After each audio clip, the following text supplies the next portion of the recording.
మెంతికారంతో కాకరకాయ కర్రీ. దీనికి పావు కిలో కాకరకాయలు, ఇలా చిన్న సైజు కాకరకాయలు అయితే బాగుంటాయి. కొద్దిగా లేతగా ఉన్నవేను చిన్న సైజు కాకరకాయలు. వీటిని బాగా మనం శుభ్రం చేసుకుని ఈ విధంగా ఇలా మధ్యకి కట్ చేసుకోవాలి. దీనిలో లోపల ఉన్న గింజలు కూడా మనం తీసేసుకుంటే బాగుంటుంది. కొద్దిగా చేదు లేకుండా బాగుంటుంది. అసలు చేదు ఉండదు, ఇది లేతగా ఉన్నాయి కాబట్టి చేదు కూడా ఉండదు. కానీ చేదు ఉన్నాయనుకుని పిల్లలు తినరు కదా, అందుకని ఇలా తీసేసేసి ఇలా మనం కట్ చేసి ఉంచుకుని రెడీ పెట్టుకుంటే సరిపోతుంది. మెంతికారం ఆల్రెడీ ప్రిపేర్ చేసి ఉంచింది. ఇది డిస్క్రిప్షన్లో ఉంటుంది ఎలా చేయాలి ఏంటి అన్నది. మెంతికారం 2 స్పూన్లు మెంతికారం తీసుకోవాలి.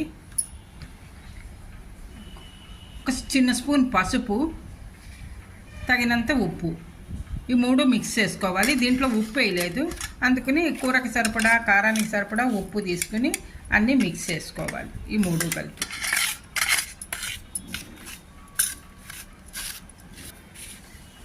ఇలా చేత్తో కలుపుకుంటే ఉప్పు అది బాగా కలుస్తుంది మెంతికారంలో. ఇప్పుడు ఇది కాకరకాయల్లో మనం స్టఫ్ చేసుకోవాలి.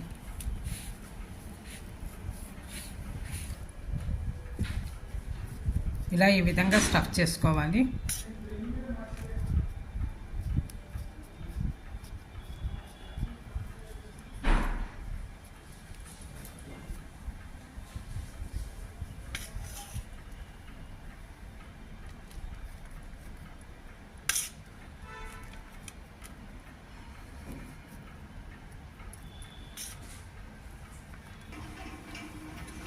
స్టఫింగ్ అంతా అయిపోయింది. తీసుకున్న మెంతికారం అంతా అన్నిటికీ కరెక్ట్గా సరిపోయింది, ఏం మిగలలేదు. ఈ విధంగా ఇలా స్టఫ్ చేసి రెడీ పెట్టుకోవాలి.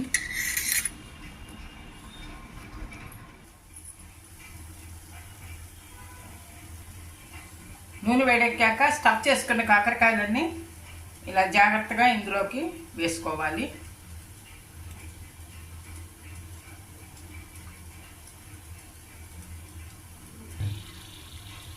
అన్ని కాకరకాయలు ఇలా వేసుకున్నాక మధ్య మధ్యలో మనం కలుపుకుంటూ కొద్దిగా మూత పెట్టి ఫ్రై చేసుకోవాలి.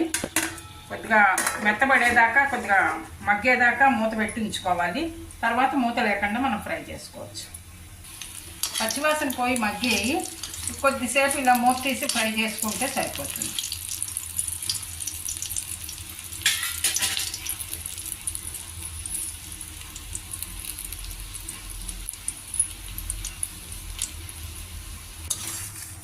కాకరకాయ ఈ మెంతికారంతో స్టఫింగ్ రెడీ అయింది.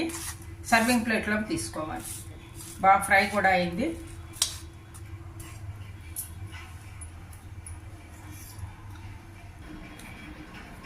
మెంతికారం కాకరకాయ స్టఫింగ్ కర్రీ చాలా రుచిగా ఉంటుంది. తింటే వదలరనమాట. వేడివేడి రైస్లోకి సర్వ్ చేసుకుంటే చాలా టేస్టీగా ఉంటుంది. మీరు కూడా ట్రై చేసి చూడండి. ఈ వీడియో నచ్చితే లైక్ చేయండి, షేర్ చేయండి, సబ్స్క్రైబ్ చేయండి. Thank you for watching.